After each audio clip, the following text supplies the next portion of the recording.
진짜 막 칼 들고 서 있는 사람들도 있어요. 네, 그 현장에 막 쇠파이프 같은 거 들고 있는 사람들도 있고. 네, 안녕하세요. 오늘은 명도에 대해서 이야기를 좀 해보려고 하는데, 저 같은 경우도 실거주를 목적으로 경매를 낙찰을 받았었는데, 저 또한 이제 명도를 진행을 해봤었어요. 그 명도라는 게 여러 가지 상황들이 있는데, 저는 그래도 상대적으로 조금 쉬운 편이지 않았나 생각을 하고 있기는 하거든요. 근데 이제 이게 어려운 명도라는 게 있고, 뭐 쉬운 명도라는 게 있고, 이렇게 뭐 딱 잘라 말씀을 드릴 수가 없는 부분인 게, 이게 아까도 말씀드렸다시피 명도라는 게 상황이 워낙에 여러 가지가 있고, 또 권리 분석이라든지 뭐 안에 임차인이 살고 계신다든지 임차인이 안 살고 있을 경우도 있는 거기 때문에, 기상 강사님께서도 같이 저랑 동행을 해주셨는데, 그때 당시에 제가 낙찰을 받고 잔금을 치르기 전에 전 소유자분의 연락처를 알게 돼가지고 전 소유자분이랑 연락을 한 후에 원만하게 이야기를 나눴고, 그때 같이 동행을 해주셨습니다. 그때 호스라이님 물건 명도하러 가기 전에 그 물건 보고 사실 저희는 큰 걱정 안 했었어요. 저도 그랬었던 것 같습니다. 이유가 뭐예요?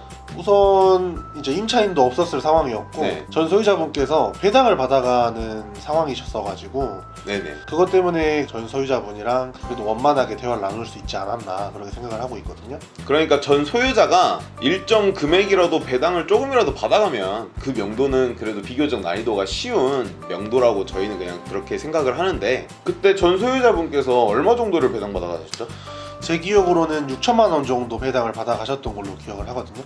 6천만 원이면 그래도 적지 않은 돈인데. 그렇죠. 그러니까 이게 점유자 중에 돈을 받아가는 사람이 있다라고 하면은 결국에는 임차인하고 소유자밖에 없겠죠. 이 사람들 중에 돈을 받아야 되는 사람이 거기에 살고 있으면 그냥 법원 가가지고 배당을 받을 수 있는 게 아니고 낙찰자의 명도 확인서가 있어야지만 배당을 받을 수 있습니다. 그러니까 우리가 이 명도 확인서를 언제 줘야 돼요? 점유자한테. 점유하고 있는 사람한테 명도 확인서를 언제 줘야 돼요, 저희가? 집 나가고 비밀번호 다 받고 그쵸? 그때 줘야죠. 네, 맞습니다. 명도 확인서든 이사 비용이든 짐 다 빠진 걸 확인하고 저희가 이제 비밀번호 키까지 다 바꾼 다음에 그러고 나서 줘야 되는 게 명도 확인서하고 이사 비용입니다.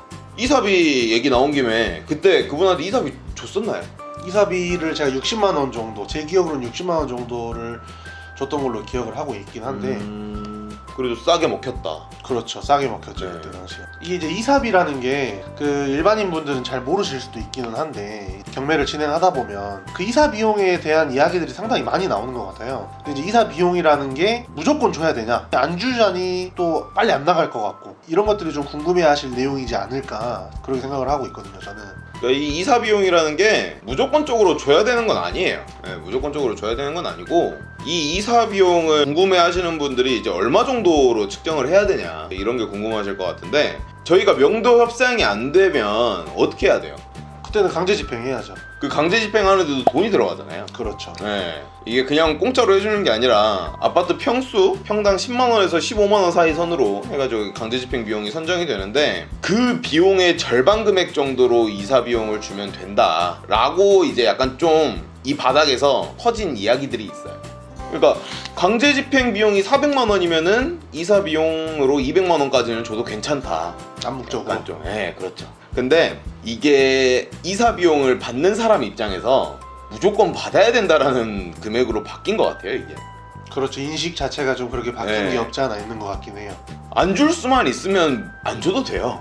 그냥 강제 집행할 바에는 강제 집행 비용의 절반 금액만 내고 이 일을 마무리하겠다라는 차원에서 드리는 것 뿐이지, 무조건 받아야 되는 것도 아니고 무조건적으로 드려야 될 필요도 없는 비용입니다, 이사 비용이라는 거는. 근데 호스라이님은 이사 비용으로 60만 원 지출해가지고 빨리 명도가 된 거니까 이런 거는 괜찮은 명도라고 할 수 있겠죠. 사실 전 소유자가 남은 금액을 배당을 받아간다고 하면은 이 이사 비용도 사실 줄 필요도 없습니다. 60만 원 정도면 싸게 먹혔다. 싸게 먹혔죠. 그렇게 생각해도 괜찮을 것 같네요. 네네. 이게 이제 저번 시간에 저희가 한번 말씀을 드렸던 것 같긴 한데, 이게 경매라는 게 저 같은 명도 상황에 있어서는 명도가 상당히 쉬웠다라고 이야기를 할 수가 있는데, 앞서 말씀드렸다시피 명도라는 게 워낙에 상황이 다르다 보니까 어려운 명도들도 있을 거라고 생각을 해요. 어려운 명도는 또 어떤 부분이 혹시 있을지. 비싸게 먹히는 명도가 어려운 명도죠. 그렇죠. 그런 명도가 혹시 어떤 명도인 건가? 명도 현장도 이제 여러 현장을 다니다 보면 솔직히 저희도 무서워요. 명도 하실 때. 네. 이제 그 상황이 이제 저희는 대충 눈에 보이기 때문에 그냥 가가지고 이런저런 식으로 이제 대처를 하기는 하는데 막 뭐 유치권 현장이라든지 이런데 명도하러 간다라고 하면은 진짜 막 칼 들고 서 있는 사람들도 있어요. 네, 그 현장에 막 쇠파이프 같은 거 들고 있는 사람들도 있고. 아 그럼 정말 네, 무섭죠. 뭐 유치권 현장까지는 사실 뭐 이 자리에서 말씀드릴 건 아닌 것 같고, 뭐 아파트 같은 데에서 어려운 명도다라고 하면은 대표적인 게 소유자들 내보내기가 조금 힘든 편이고, 그리고 보증금 날리는 임차인 또 어려운 편이죠. 저희가 아무리 그렇다고 해서 이 사람들의 보증금을 저희가 대신 물어줄 수는 없으니까. 그렇죠. 네.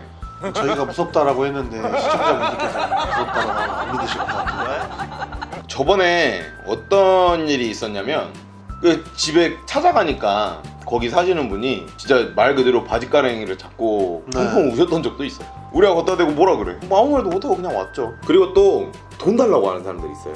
저희가 이사비 주잖아요.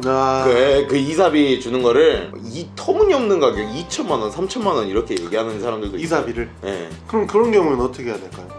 경매 명도의 끝에는 항상 강제집행이라는 최후의 수단이 남아있어요. 그러니까 저희도 이게 원만하게 진행을 최대한 하기 위해서 소정 이사비를 지급한다든지, 결국에는 사람 대 사람이 하는 일이니까 저희도 좋게 넘어가려고 하는 건데, 그래도 그게 안 되면 경매라는 게 법원에서 진행을 하는 거다 보니까 법적인 절차를 밟을 수밖에 없는 것 같네요. 그거는 이제 경매에는 공매에는 없는 인도명령 제도라는 게 있기 때문에 뭐 이야기가 안 통한다, 뭐 터무니없는 조건을 제시를 한다라고 하면은 낙찰자인 저희 입장에서 강제집행을 신청함으로써 이 사건을 마무리할 수가 있다는 거죠. 너무 크게 이 명도 부분에 있어서 걱정을 하지 않으셔도 될 것 같아요.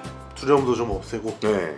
일반인 분들께서 상당히 어렵다고만 생각하는 그런 명도에 대해서 이야기를 좀 나눠봤는데요. 이 영상 보시고 명도에 대한 두려움이라든지 명도에 대한 무서움은 조금이라도 사라지셨으면 좋겠습니다. 다음번엔 조금 더 좋은 영상으로 찾아뵙도록 하고요. 오늘 수고 많으셨습니다. 네, 고생하셨습니다.